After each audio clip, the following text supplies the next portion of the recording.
하나님의 오늘 우리에게 주신 말씀은 창세기 17장 1절에서 14절까지의 말씀입니다.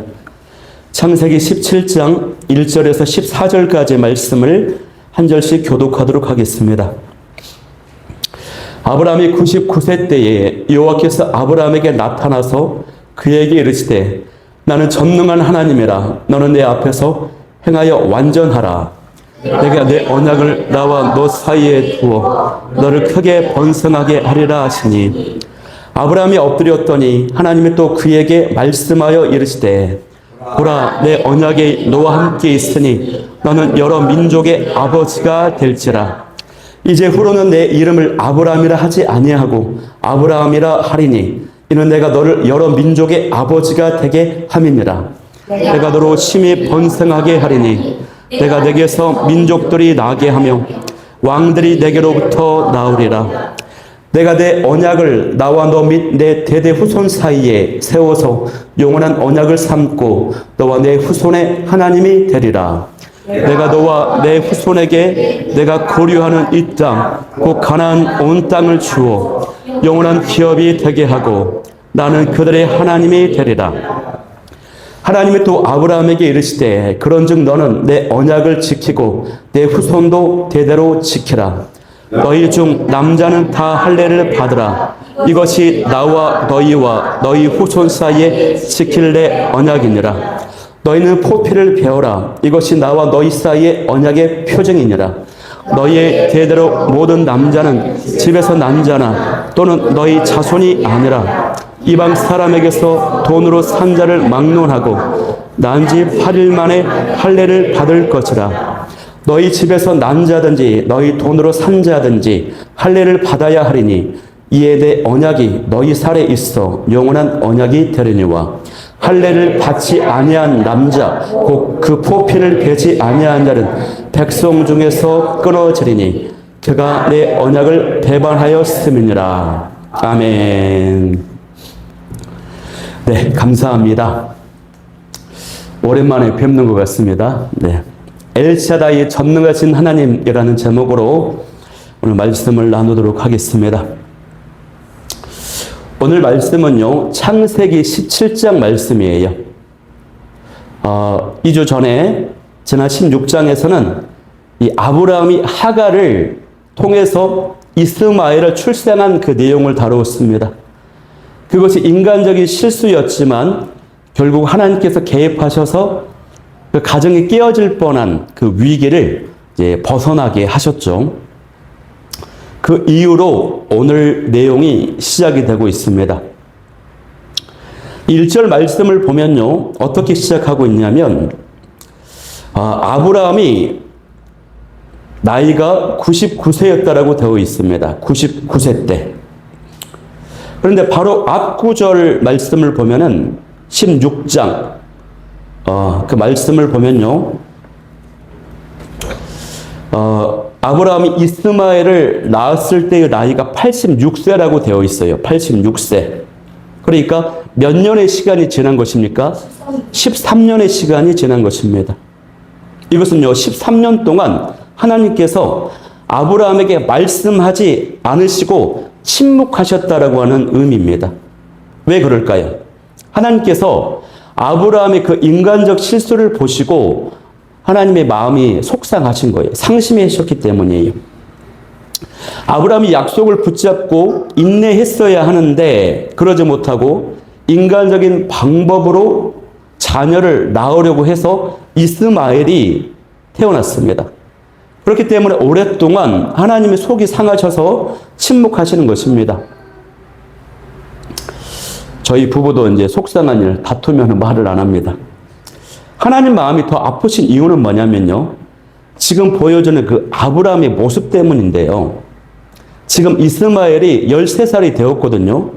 그런데 아브라함이 이스마엘이 약속의 자녀로 지금 생각을 하고 있어요.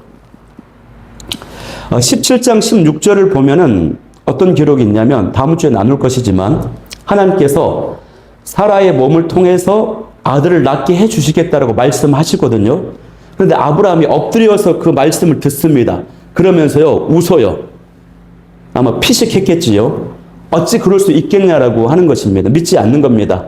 그러면서 아브라함이 뭐라고 하냐면 18절을 보면은 아이고 하나님 지금 있는 이 이스마엘이나 하나님 앞에 살게 해주세요. 하나님 잘 믿고 살게 해주세요라고 아브라함이 그렇게 고백을 합니다.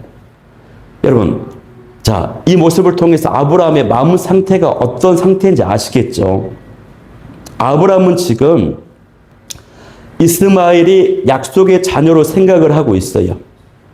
100% 만족스럽진 않아요. 사례의 몸을 통해서 나온 아이가 아니기 때문에. 그러나 그런 대로 뭐 나쁘지 않겠다 생각을 하는 것입니다. 이만하면 되었다. 하나님이 주셨던 언약, 비전, 사명 이런 모든 것이 지금 아브라함의 가슴 속에 펄떡펄떡 뛰고 있어야 되는데 잠자고 있어요. 그러면서 주어진 현실 가운데 순응하고 있다는 것입니다. 주어진 현실 상황에 익숙해져 가지고요. 안주하고 있어요. 영적으로 잠을 자고 있는 상태에 지금 아브라함이 있는 것입니다. 그래서 이 모습 때문에 하나님이 더 마음이 속상하신 거예요. 여러분, 우리는 여기서요. 오늘날 이 시대를 향한 하나님의 그 눈물과 그 심정을 느낄 수 있어야 됩니다. 이 땅의 모든 성도들과 기독 가정들과 교회들에게 하나님이 계획이 있습니다. 꿈이 있습니다. 그런데 현실 때문에, 상황 때문에 그런 비전과 사명과 언약을 놓치고 살아가요. 그래서 하나님이 굉장히 아파하고 침묵하고 계신다라고 하는 것이에요. 제가 오래전에 대학생의 선교단체 활동을 했잖아요. 그곳에서 많은 친구들, 동역자들과 훈련 받으면서 민족 복음화와 세계 선교를 막 외치면서 열정을 다해서 으쌰으쌰 했던 친구들이 있어요. 이후에 학교를 졸업하고 수년이 지났습니다. 직장과 가정을 친구들이 이제 얻게 됩니다. 자녀도 낳아요. 오랜만에 10수년이 지난 우연한 계기에 그 친구들과 동창들과 만남을 갖게 됐습니다. 그런데 그 속에서 이 친구들이 주거니 받거니 하는 그 대화, 그 내용들은 죄다 뭡니까? 아, 육아가 힘들다. 집값이 내려갔다. 저쪽 지역은 올라갔다. 주식은 어디가 잘 인기가 좋더라. 어디가 맛집이고 저기가 여행지가 좋고 어떤 약을 먹으면 뱃살이 빠진다. 뭐 이런 얘기만 하는 거예요. 관심과 시선이 영적인 그런 것들이 다 사라져 버렸더라고요. 교회나 영혼 구원, 선교, 사역 이런 얘기를 하지를 않아요. 제가 그 너무나 달라진 모습에 충격을 받았습니다. 근데 하나님께서 이런 모습을 보시면서 정말 안타까워 하시겠구나 그런 생각을 많이 느낍니다. 그런데 이 아브라함의 모습이요. 이와 같다는 것입니다. 저와 여러분과 한국교회, 오늘날의 크리스찬들의 모습이 영적으로 잠을 자고 있는 휴먼 상태, 영적 휴먼 상태, 이 13년 동안의 시간을 그렇게 지금 아브라함이 보내고 있었던 것이에요. 여러분 혹시 저와 여러분 중에 뭐 그런 대로 이만하면 충분합니다라고 말하는 분이 있을지 모르겠어요. 그렇다면 자기만의 그 이스마엘에게 안주하고 있는 것입니다. 깨어나야 됩니다. 벗어나야 됩니다. 언약과 비전과 사명과 중요한 그 삶의 본질을 놓치면 절대 안 돼요. 어떤 대학생이 수업 시간이 늦어가지고 캠퍼스에서 열심히 강의실을 향해 뛰어갑니다. 그 모습을 보던 교수님이 그 학생을 불러요. 학생 잠깐 이리 와보게. 학생이 묻습니다. 왜 그렇습니까 교수님? 어딜 그렇게 열심히 뛰어가나 물어요. 아, 네, 수업 시간이 늦어서요. 그럼 자네는 왜 수업을 받으려고 하는가 물어요.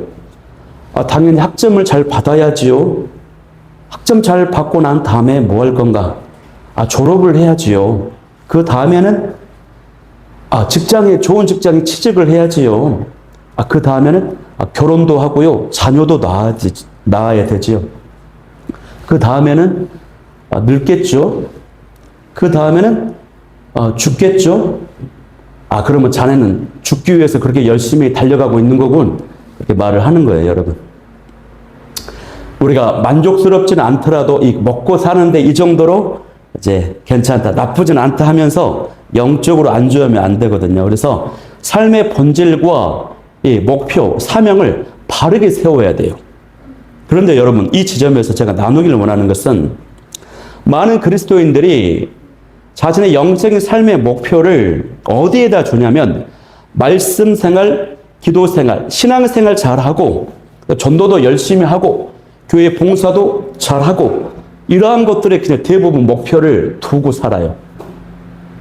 그런데 여러분, 여기에 머무르면 안 됩니다. 여기서 우리는 한 발 더 나아가야 돼요. 그것은 뭐냐면 우리가 한 영혼을 품고 전도를 하게 되었을 때 그 영혼을 내가 영적으로 확실히 세워서 이 영혼도 나처럼 기도하는 삶을 살게 만들고 전도하는 삶을 살게 만들고 또 이 영혼이 또 다른 영혼을 만나서 말씀으로 살리고 세우도록 하는 데까지 나아가야 돼요. 이 의식이 있어요. 이것이 바로 예수님이 우리에게 보여주신 사역의 모습이고요. 성경이 가르쳐주는 모델이라고 하는 것입니다. 그런데 여기까지 가지를 못해요. 많은 교회들이. 저와 여러분은 우리 교회의 방향은 여러분들을 통해서 주변의 영혼들이 나처럼 성령 충만한 삶, 또 다른 영혼을 살리고 세울 수 있는 그렇게 만드는 그런 제자와의 그런 비전, 그런 비전을 가지고 양육의 비전을 가지고 나아갈 수 있기를 소망합니다. 이 일을 위해서 저와 여러분이 기도와 마음을 모을 수 있기를 바라요. 생각만 해도 얼마나 가슴이 설레지 않습니까? 주변에 우리 처형분, 우리 이승 성도님을 내가 만나서 양육해가지고 그분이 또 다른 사람을 전도하고 말씀으로 양육하는 그런 놀라운 사람이 된다. 얼마나 기대가 되고 설레지 않습니까? 이런 꿈을 꾸라는 것입니다. 또 그런 삶을 추구하며 살아야 된다는 것입니다.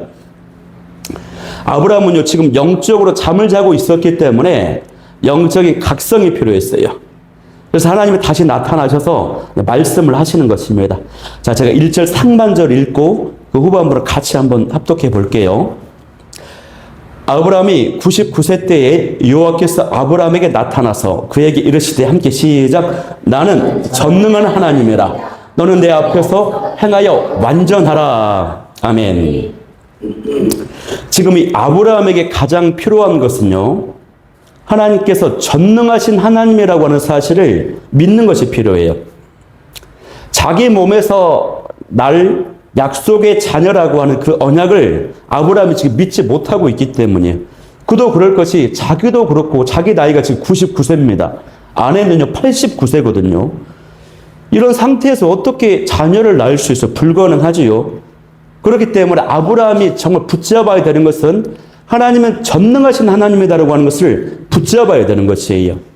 이 히브리어로 엘샤다이라고 하네요. 엘샤다이.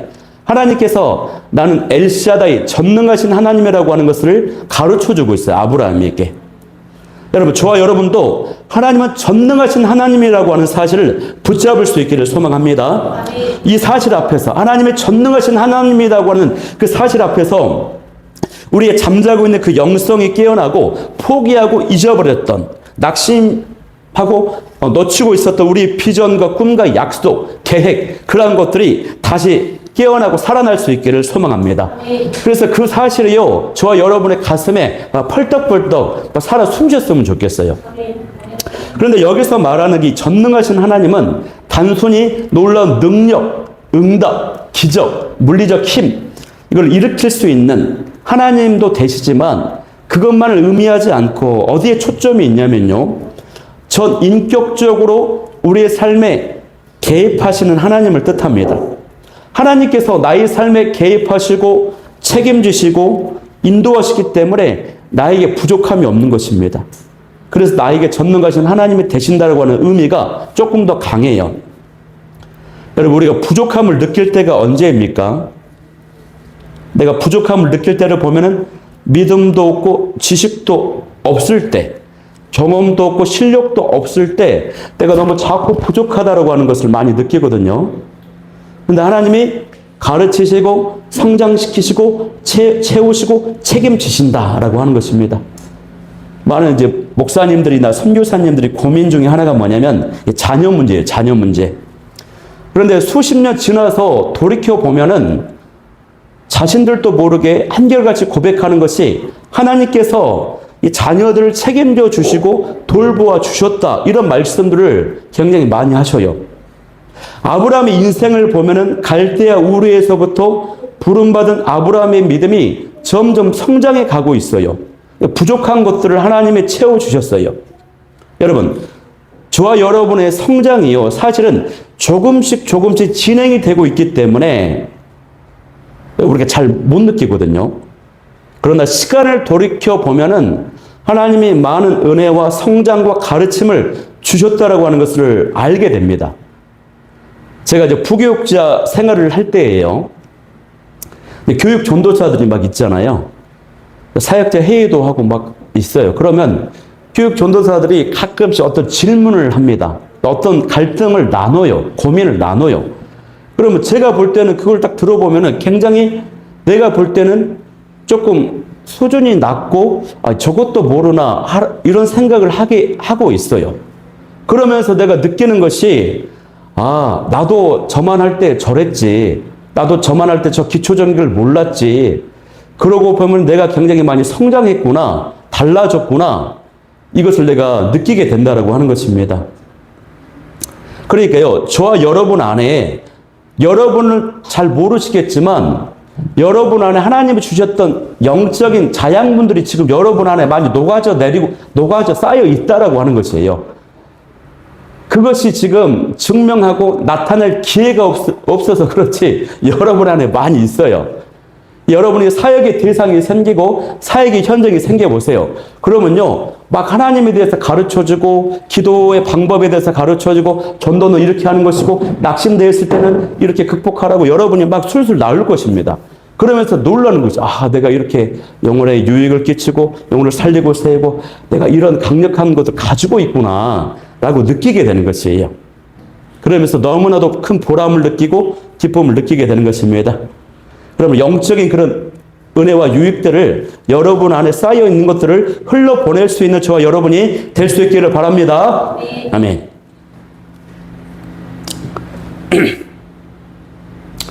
또 우리가 부족함을 느낄 때가 언제냐면 지금 이제 우리가 뭘 집중해야 되냐면 전능하신 하나님을 집중해야 됩니다.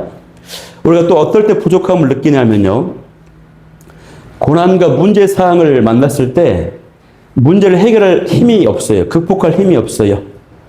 전능하신 하나님이라고 하는 사실은 우리가 고난과 문제를 만났어도 하나님의 계획대로 인도해 가신다라고 하는 거예요. 하나님의 무엇대로 인도해 가신다?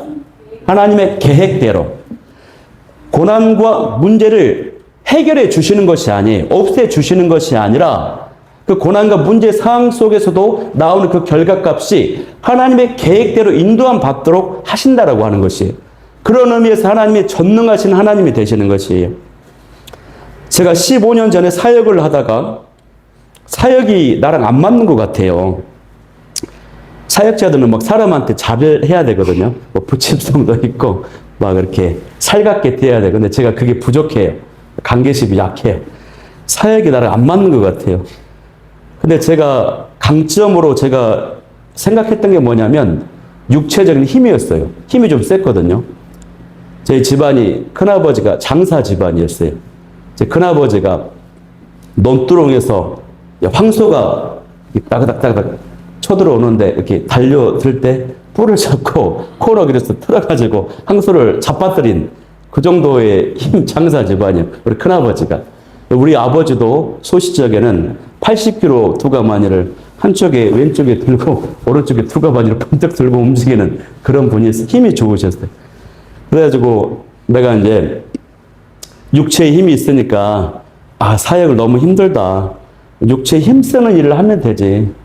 라고 이제 생각을 하고 있던 차에 하나님께서 어디를 치시냐면 제 허리 디스크를 탁 치시는 거예요. 그래서 허리 디스크 수술을 받았잖아요. 그러면서 육체적인 힘쓰는 일을 이제 못 하겠더라고요. 그래서 다시 이제 사역자를 계속 붙잡게 하셨거든요. 또 몇 년 전에는 또 어디를 치시냐면 아킬레스건을 딱 치시는 거예요. 아킬레스도 왼쪽 끊어져가지고 수술 받았거든요.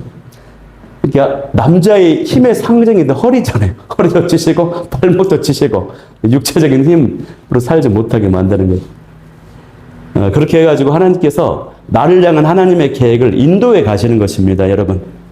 고난과 문제가 없어진다는 것이 아닙니다. 이것이 여러분 하나님이 전능하신 분이다라고 하는 뜻입니다. 마지막 세 번째 전능하신 뜻이 뭐냐? 절대 안 된다라고 하는 생각이나 어떤 문제를 하나님이 응답하신다라고 하는 것이에요.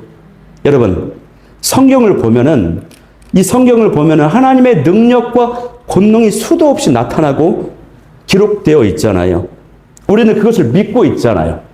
그런데 우리가 삶의 현장 가운데서 그 하나님의 놀라운 능력과 응답을 얼마만큼 경험하고 간증하고 있냐 하는 것입니다, 여러분.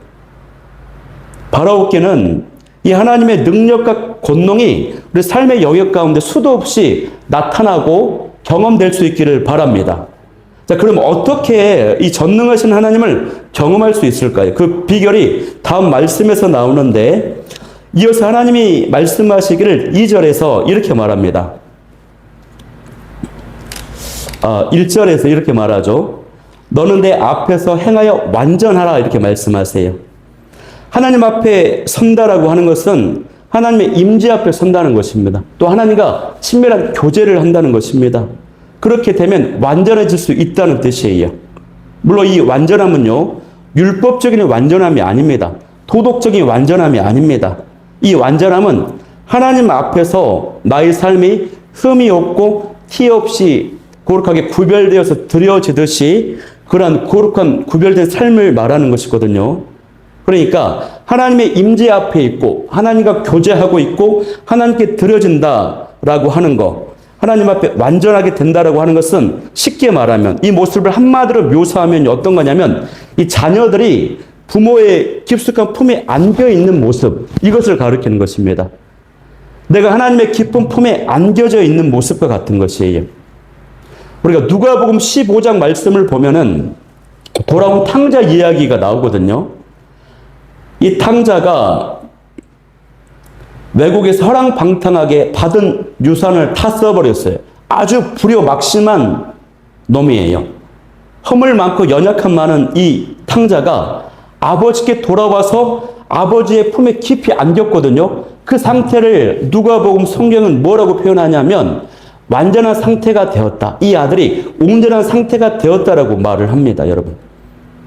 온전한 평화의 상태가 우리가 하나님 품에 깊이 안겨져 있는 상태라고 하는 것이에요. 제가 예전에도 이런 예화를 한 것 같은데, 미술 대회를 했습니다. 주제가 평화였어요. 평화. 완전한 평안. 그런데 대상 받은 수상자 작품이 뭐였냐면, 바닷가에 아주 막 태풍이 몰아치는 바닷가. 그 구석에 낭떠러지, 절벽이 있어요. 그 절벽 깊숙한 곳에 바위가 있는데 바위 틈 사이에 둥지가 있어요. 새 둥지. 어미새가 아기새를 그 둥지 안에서 품고 있어요. 이것이 바로 평화, 온전한 평안이라고 하는 대상을 받는 작품이었다는 것입니다. 비바람이 몰아치고 파도가 찰썩거려도 그 깊숙한 곳에서 어미 품에 안긴 그 아가새, 이것이 대상을 받은 평안이었다고 하는 것입니다, 여러분. 하나님께서 왜 이렇게 완전함을 요구하시는 이유는 뭡니까? 그것은요, 이제 아들을 주시겠다라고 하는 것입니다. 본격적인 응답과 하나님의 역사가 지금 이루어질 것이기 때문에 이제 완전하라라고 하는 것을 요구하시는 것이에요. 우리가 성경을 보면은 하나님이 이제 본격적으로 일하시기 직전에 모세와 여호수아에게 내 발의 신을 벗어라 그랬어요. 거룩한 땅이다 그랬거든요. 거룩함을 회복하게 하시는 것이에요. 아브라함이 이 언약의 말씀을 받고 자기 인간적 힘으로 버틸 수 있었던 최대의 시간은 10년이었습니다. 10년. 그런데 하나님의 계획은요, 몇 년이었냐면 25년이었어요. 25년. 100세가 되면은 아들을 주실 계획을 가지고 있었어요. 그래서 하나님의 아브라함을 85세에 불렀거든요. 75세에 불렀거든요. 자, 그런데 이제 99세가 됐어요. 1년 후면 아들을 주시는 것입니다. 그렇기 때문에 하나님이 속상하셔서 침묵하셨지만 이제는 이제 나타나셔서 깨닫게 하시고 말씀하셔야 되는 거예요. 그런데 이 아들이라고 하는 응답을 주려면 아브라함이 다시 영적으로 회복해야 돼요. 거룩을 회복해야 돼요. 그래서 하나님 앞에서 완전하라, 거룩을 회복하게 하시고 말씀하시고 언약에 대해 다시 한번 말씀하시고 아들을 이제 1년 후에 주시는 것입니다, 여러분. 여러분, 하나님의 능력과 역사하심을 경험하고 싶으십니까? 그러면 저와 여러분이요, 거룩을 회복해야 된다는 것입니다. 하나님 품에 안겨서 흠없이 티 없이 드려지는 구별된 삶을 살아야 된다고 하는 것입니다. 이런 삶을 통해서 하나님의 놀라운 능력과 응답을 경험하는 주인공들이 다 될 수 있기를 축복합니다. 자, 그렇게 해서요, 거룩이 회복되어서 하나님이 2절 말씀을 주셨어요. 우리 2절 말씀을 한번 합독해 볼게요. 시작. 내가 내 언약을 나와 너 사이에 두어 너를 크게 번성하게 하리라 하셨니. 아멘. 번성하게 하리라 라는 축복을 주시는 것입니다. 3절을 보면요, 아브라함이 그 응답을 듣고 엎드렸습니다. 아브라함이 하나님 앞에 자신을 겸손히 낮추고 하나님의 말씀을 주의 깊게 들었다라고 하는 모습이에요. 그러자 하나님이요, 또 어떤 말씀을 하시냐면 5절에 보면은 아브라함의 그 이름을 바꾸어 주십니다. 우리 5절 말씀도 한번 합독해 볼게요. 시작. 이제 후로는 내 이름을 아브라함이라 하지 아니하고 아브라함이라 하리니 이는 내가 너를 여러 민족의 아버지가 되게 함이니라. 아멘. 아브람, 이 이름의 뜻은요, 존경을 받는 존귀한 아버지라고 하는 뜻이거든요. 근데 그 이름에서 열국의 아버지라고 하는 의미의 아브라함으로 바꿉니다. 아브라함. 이것은 단순히 호칭을 바꾼 것이 아니고 하나님의 관점으로 삶의 그 방향, 그 사명, 그 정체성이, 그 존재의 가치가 바뀌었다라고, 바꾸어져야 된다라고 하는 것을 보여주는 선언이에요. 이제까지 아브라함은 존귀한 아버지로 어떻습니까? 대접만 받았어요. 섬김만 받았어요. 이제는 어떻습니까? 열국의 아버지가 되어서 열국을 책임지는 사명자, 섬기는 삶을 살아야 된다라고 하는 것입니다. 하나님이 원하시는 것은요, 저와 여러분에게 원하시는 것은 우리에게 돈이나 능력이 아닙니다. 우리가 옛사람이 변해돼서 새사람이 되는 것이, 우리의 정체성이 바뀌는 것입니다. 부모들이 자녀들의 이름을 지을 때 바램과 소망을 가지고 지어주잖아요. 세례 요한과 같은 삶을 살아라. 세례 요한이 아니고 애굽의 총리 요한인가? 네. 요셉. 헷갈리네. 죄송합니다. 네, 그런 어떤 요셉과 같은 요한 같은 삶을 살아라, 이런 마음으로 지어주죠.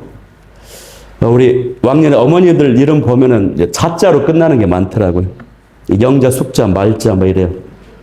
보니까 60년대 남아 선호 사상이 있을 때 뱃속의 아이가 남자였으면 하는 마음으로 아들 자자를 써서 그렇게 이름을 지었다는 것입니다.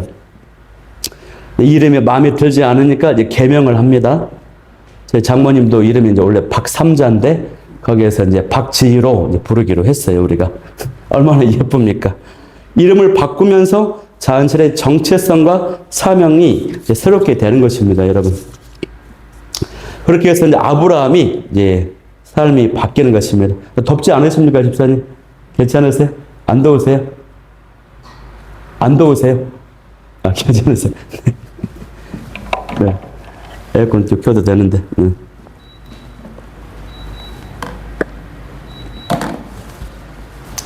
그렇게 해서 이제 아브라함이 하나님이 주시는 축복이 이제 6절에서 8절까지 다시 한번 선포되고 있어요. 그 내용을 보면 또 세 가지가 나와요. 첫째는 6절 말씀에 심히 번성하게 하리라 그랬습니다.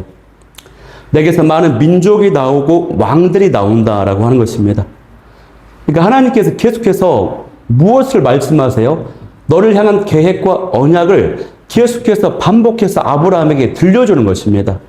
그렇게 해도 믿음의 조상인 아브라함조차도 그 언약을 듣고도 이 믿음을 굳건히 붙잡고 있지 못했기 때문에 하나님이 계속해서 언약과 계획에 대해서 말씀을 하고 계신다고 하는 것입니다. 여러분, 하나님의 말씀도 마찬가지입니다. 저와 여러분이 자주 들어야 돼요. 한번 듣는다고 해서 그것이 그 가치와 정신이 저와 여러분 마음속에, 마음과 생각에 자리 잡는 것이 아닙니다. 계속해서 반복해서 듣고 또 들어야지 그때 그 스피릿과 그 가치가, 그나마 그 정신이 새겨지는 것입니다. 여기 나오는 이 본성의 축복대로 아브라함은 어떻습니까? 민족의 조상이 되거든요.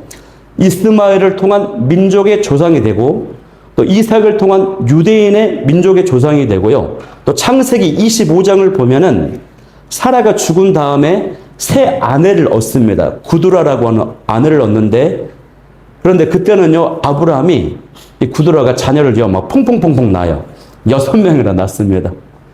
그때 당시 아브라함의 추정 나이가 137세거든요. 할렐루야. 그런데 자녀를 6명이나 낳습니다, 여러분.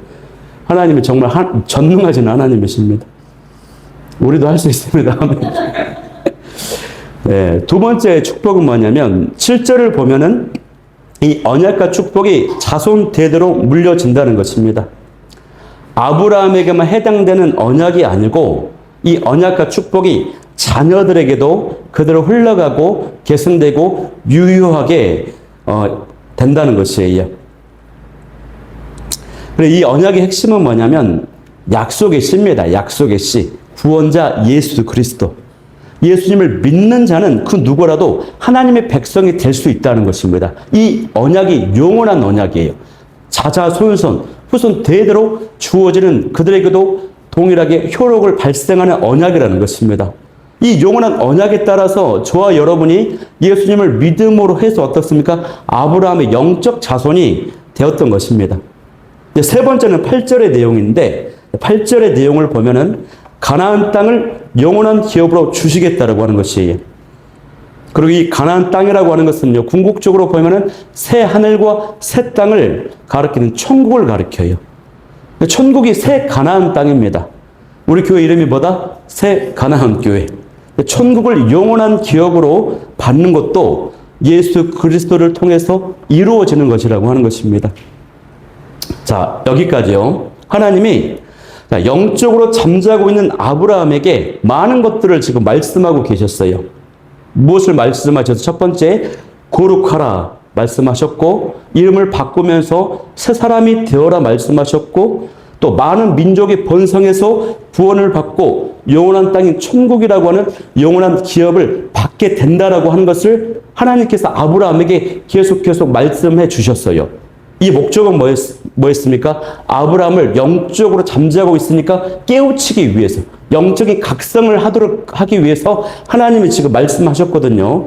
자, 그럼 아브라함의 입장에서 여러분 그 말씀을 듣고 얼마나 좋았을까요? 굉장히 기분이 좋았을 것입니다. 감격했을 것입니다. 그리고 이 말씀을 듣고 영적으로 각성을 하게 되고 깨어나게 되었을 것이에요. 자, 그런데요.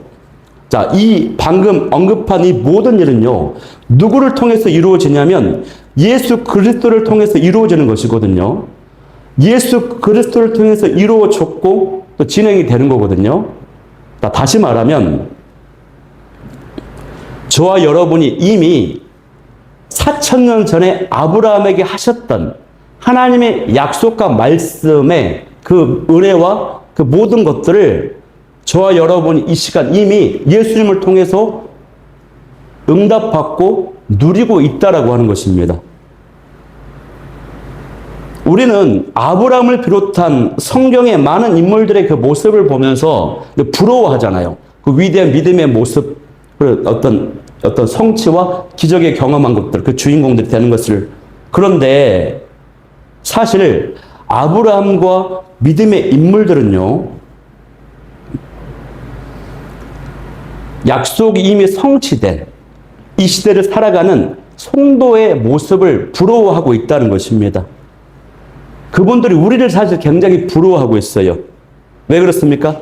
그들은 구원자에 대한 약속을 믿고 그 믿음으로 살았지만 우리는 이미 예수님이 그 약속이 이루어져서 예수님이 오셨어요. 그리고 예수님이 말씀하신 이 말씀을 통해서 예수님을 지금 보고 경험하고 있잖아요. 하나님의 영이 성령께서 우리와 함께 하시기 때문에, 그래서 그 믿음의 인물들이 오히려 우리를 부러워하고 있습니다. 우리는 아브라함이 이 엄청난 축복과 언약을 받았구나라고 입을 벌리면서 와 하고 부러워할 것이 아니라 오히려 아브라함이 우리를 부러워하고 있다. 이미 이 약속과 축복은 예수님을 통해서 우리가 이미 누리고 경험하고 있다. 이 사실 때문에 감격하며 기뻐할 수 있는 여러분이 될 수 있기를 바랍니다. 마지막으로 나눌 것은 할례에 관한 것입니다. 할례. 9절 10절을 보면은 이제 할례에 관한 기록이 있습니다. 하나님께서 이 언약을 너의 후손이 되도록 지키게 하라고 이제 명령을 하십니다. 그러면서 함께 주시는 명령이 뭐냐면 할례를 행하라 그랬어요. 할례를 행하라. 여러분, 할례가 무엇인지 아시죠? 남성의 그 생식기의 끝을 표피를 잘라내는 것입니다. 일종의 이제 포경 수술과 같은 거예요. 아브라함의 혈통뿐만 아니라 돈으로 산 이방인 노예까지도 아브라함의 그 권속 식구이면은 모든 남자들이 할례를 행하게 만들었습니다. 태어난 아이는요, 출생 후에 8일 만에 할례를 실시하도록 했어요. 이것은 하나님의 그 언약을 매일 기억하게 하는 몸에 새겨진 증표입니다. 겉으로 나타나는 어떤 증거라고 하는 것이에요. 이 할례 의식을 통해서 사람들은 나는 하나님의 백성이다. 약속의 신 구원자가 분명히 올 것이다. 그러므로 언약을 믿고 사는 자는 구원받고 영원한 기업을 받는다. 그렇기 때문에 하나님의 언약을 명심하고 전심으로 하나님께 순종하며 하나님께 경배하며 살겠다라고 하는 그 다짐, 그 기억을 하게 하는 것이에요. 우스갯소리로 이 남자들은 항상 소변을 누울 때마다 그 모습을 보고 항상 이 언약을 확인하고 생각하지 않았겠어요, 여러분? 그런데 이 할례 의식에 담긴 의미가 뭐냐면, 영적으로 보면은 이 의미는 인간적인 것에 대한 그 죽음을 선언하는 것입니다. 인간의 모든 역사와 제약이 남성의 생식기에서 시작되기 때문에, 인간의 역사가 남성의 생식기에서 시작이 되잖아요. 생명이 잉태돼야 되니까. 아브라함이 이스마엘을 낳았던 그 이유는 뭐냐면 인간적 수단과 방법을 사용했기 때문이었어요. 그래서 하나님이 이 할례 의식을 통해서 앞으로는 더 이상 인간적 수단과 방법을 사용하지 마라. 그것은 끝났다. 하나님의 방식, 하나님의 말씀에 따라서 구별된 삶을 살아야 된다라고 하는 것을 몸에 새기게 하신 것이에요. 인간의 뿌리 깊은 그 지혜성을 잘라버린 것입니다. 살을 베어내는 것은 고통스럽죠. 그러나 이처럼 우리가 구별된 삶을 살기 위해서는 내 삶의 그 지약을 끊어버리는 아픔, 고통이 수반되는 것입니다. 그리고 더 깊이 우리가 묵상해 보면은 이 구약의 할례는요, 인간적인 것을 끊어버리는 것이기 때문에 예수님께서 십자가에 달려 죽으실 때 몸이 찢겨 죽으셨거든요. 몸이 찢겨 죽으심으로 예수님의 육체의 몸을 벗게 됩니다. 성육신하신 예수님이 십자가에 달려 죽으심으로 그때서야 비로소 육신의 몸을 벗어나게 되죠. 그래서 이 할례, 구약의 할례 의식은 그 자체가 예수님의 십자가 사건을 미리 보여주는 것이 되기도 합니다. 그리고 또 이 할례 의식은요, 죄성의 그 뿌리를 잘라내는 것이기 때문에 죄성에 물든 옛사람을 물에 잠겨 죽게 하는 오늘날의 세례와도 같은 것이에요. 구약의 할례가 오늘날 세례와 같은 의미를 가지고 있습니다. 그래서 할례나 세례는 구원을 받기 위한 조건이 아니라 이미 구원받은 백성의 증표라고 할 수 있어요. 진정한 할례는 육체에 하는 것이 아니고 마음에 해야 되고, 그 본질은 마음을 다해 하나님을 사랑하는 것, 죄를 짓지 않고 구별된 삶을 사는 것입니다. 그리고 이미 그리스도인들은, 예수님을 믿는 그리스도인들은요, 이미 믿는 순간 저와 여러분 영적 할례를 체험하게 됩니다. 어떻게 그게 가능하냐면, 우리가 예수님을 믿게 되었을 때 성령께서 임하셔서 우리 안에 있는 그 옛 성품, 옛 자아, 옛 생활의 그 욕망을 이겨낼 수 있도록 끊어버리시는 것이에요. 영적 수술을 이미 실시하시는 것이에요. 그래서 저와 여러분이 이미 영적 할례를 받은 백성과 다름이 없어요. 그렇기 때문에 할례 받은 자답게, 구별된 하나님의 백성답게 마음을 다해 하나님을 사랑하며 죄짓지 않고 거룩하게 나아가야 될 줄 믿습니다. 이 은혜가 저와 여러분 가운데 있기를 축복합니다. 오늘 말씀을 기억하면서 기도할 때 첫 번째, 영적인 안주함에서 벗어나 하나님의 그 언약과 사명을 붙들게 하여 주옵소서. 두 번째는 전능하신 그 엘샤다이 하나님을 신뢰하며 경험과 지식이 아닌 믿음으로 살게 도와주옵소서. 세 번째는 마음의 할례를 이루어 구별된 자녀답게 거룩한 삶을 살아가게 하옵소서.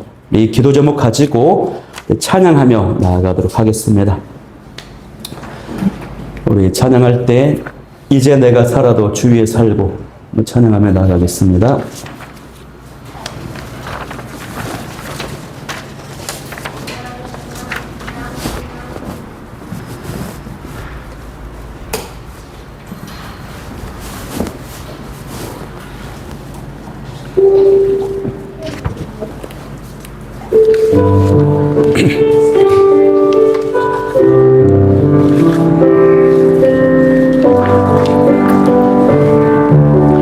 이제 내가 살아도 이제 내가 살아도 주 위에 살고 이제 내가 죽어도 주 위에 죽네. 하늘 영광 하늘 영광 보여주며 날 오라 하네. 할렐루야 찬송하며 주께 갑니다. 그러므로 나는 살아주구나 주님의 것이요 살아주구나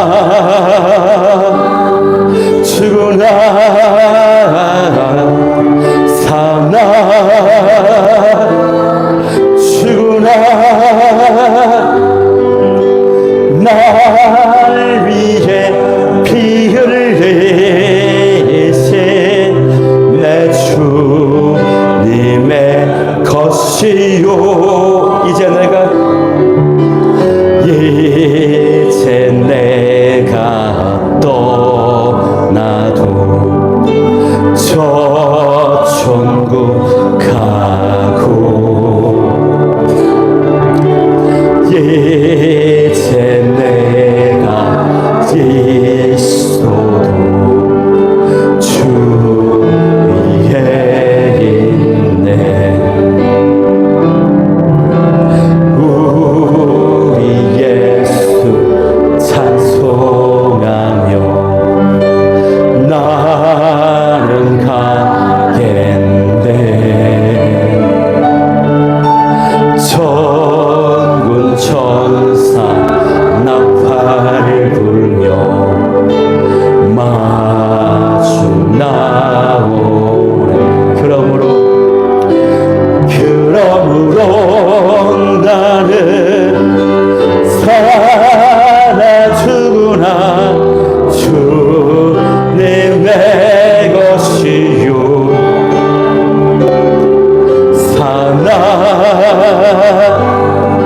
살아주구나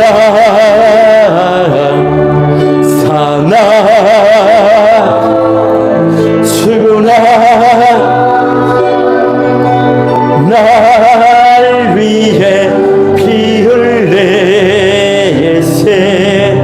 내 주님의 것이나 그러므로 나는 살아주구나 주님의 것이요 살아주구나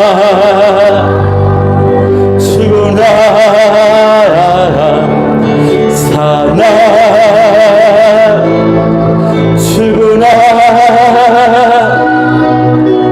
날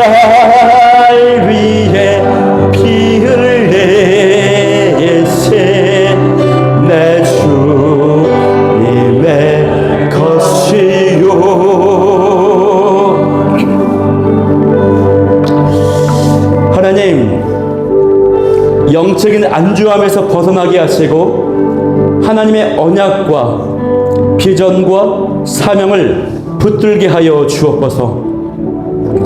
전능하신 엘샤다이 하나님을 신뢰하며 그 하나님을 믿고 나아갈 때 경험과 지식이 아닌 실제 삶 가운데 경험하며 믿음으로 살아가게 도와주옵소서. 하나님, 마음의 할례를 이루어 주시고 구별된 자녀답게 거룩한 삶을 살아가게 도와주옵소서. 하나님, 내 가슴 가운데 하나님의 비전과 소망 때문에 가슴이 뛸 수 있기를 소망합니다. 감격하며 설레일 수 있기를 원합니다. 내 마음이 멈춰 있다라면 깨어나게 하시고 회복되게 도와주옵소서. 내 말씀을 붙잡고 다 같이 우리 주여 한번 해주시고 간절하게 기도하겠습니다. 주여,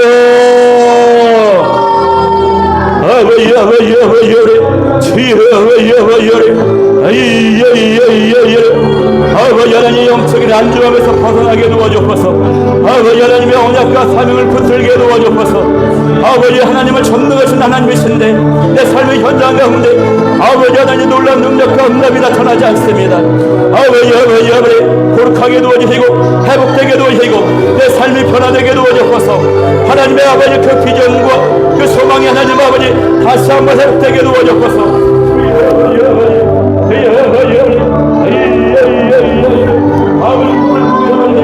하나님의 비전을 하나님 아버지 하나님의 비전이 가슴에 따르게 도와주시고 아버지 하나님의 사명이 성령하게 풀리게 도와주시고 하나님의 언약과 비전과 사명이 하나님 다시 한번 나타나게 도와주시고 아버지 만족하지 않게 하시고 만족하지 않게 도와주시고 아버지 이스마엘에게 하나님 아버지 이스마엘에게 안주하는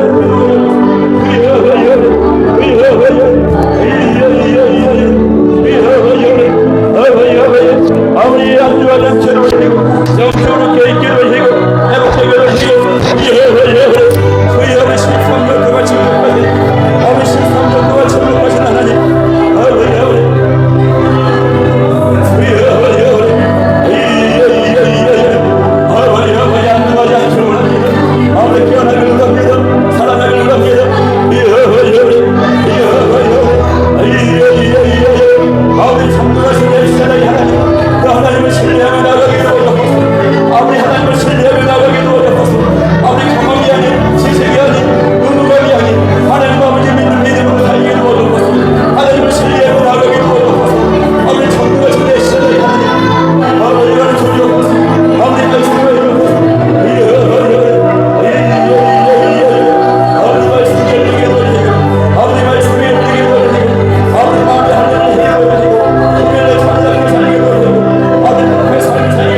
계속해서 기도할 때 우리 교회를 위해서 기도하기를 원합니다.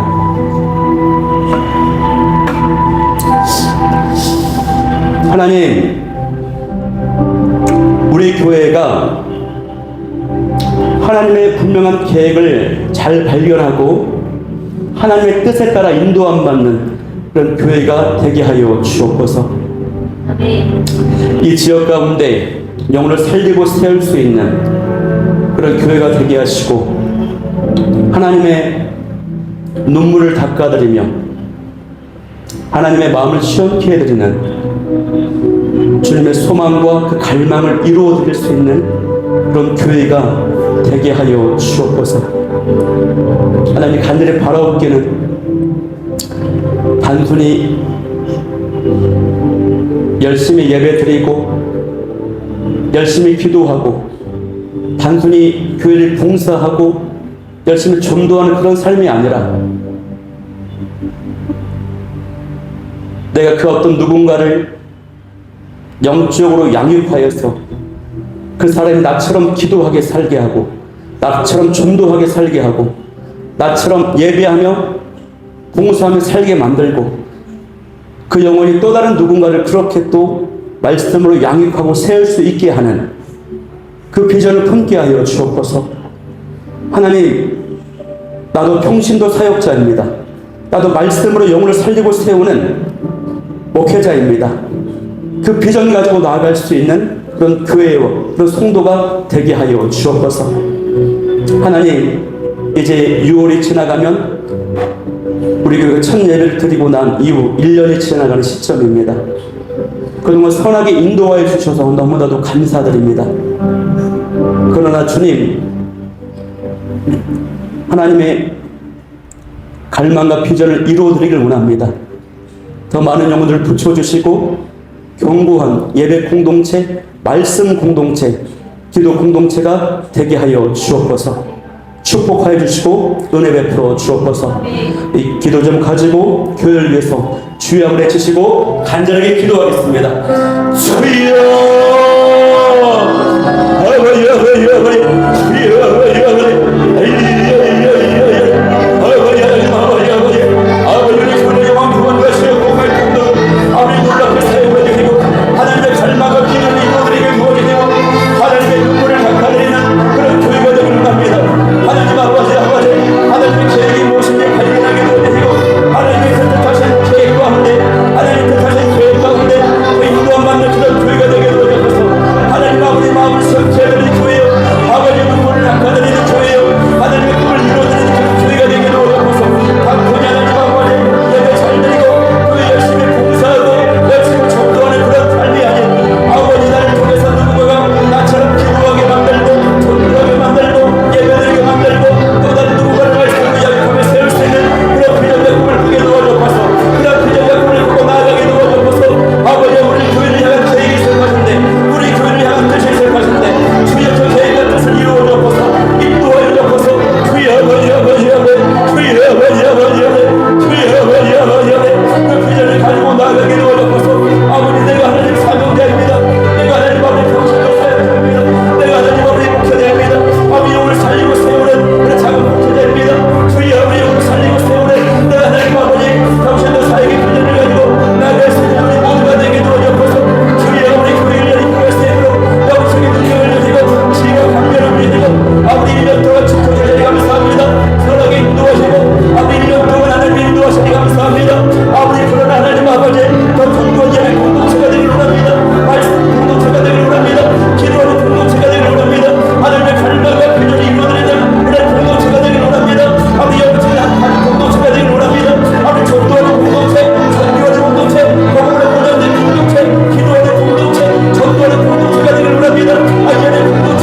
길을 걸어가는 동안에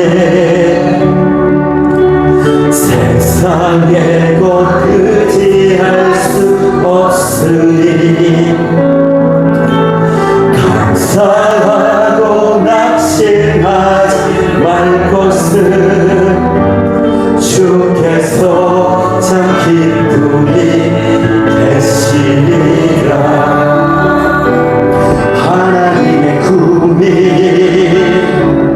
나의 비전이 되고 예수님의 성품이 나의 인격이 되고 성령님의 권능이 나의 능력이 되길 원하고 바라고 기도합니다.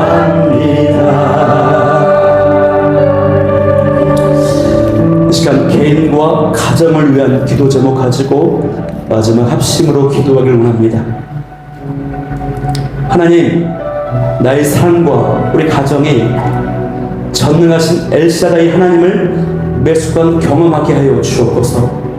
개인과 가정에 분명한 비전과 꿈을 주시고 이루어 주시며 놀랍게 쓰임받는 그런 가정이 되게 하여 주옵소서. 건강과 자녀의 진로를 책임져 주시며 일터를 지켜주시고 재정의 문도 열어 주옵소서. 기쁨이 있는 가정, 열매 맺는 가정, 응답이 있는 가정, 천국을 경험하는 가정이 되게 도와주옵소서.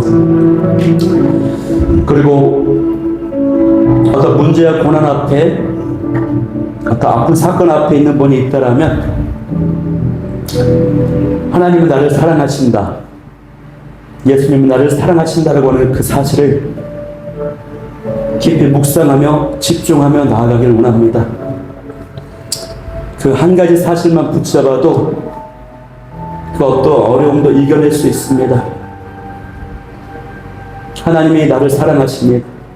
예수님이 나를 사랑하십니다.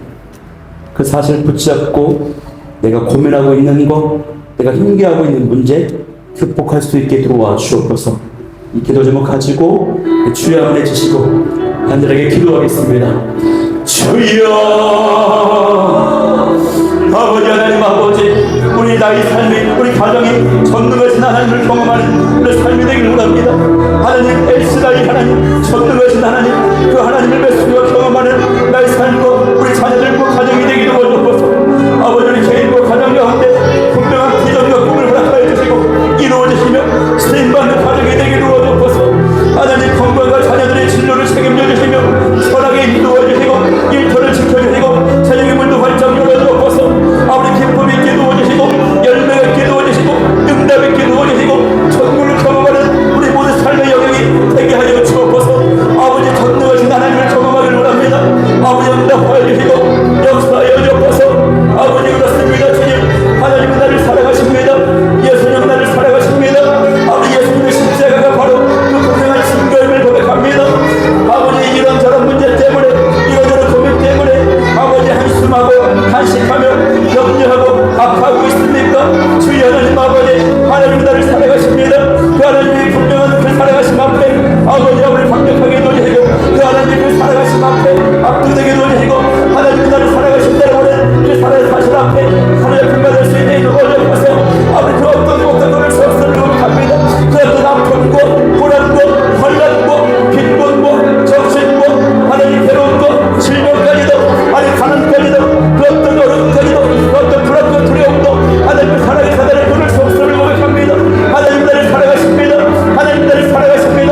통해서 영적인 잠에서 깨어나라고 도전하여 주시니 감사합니다. 영적인 안주함에서 벗어나서 하나님의 언약과 사명을 붙잡게 하여 주옵소서.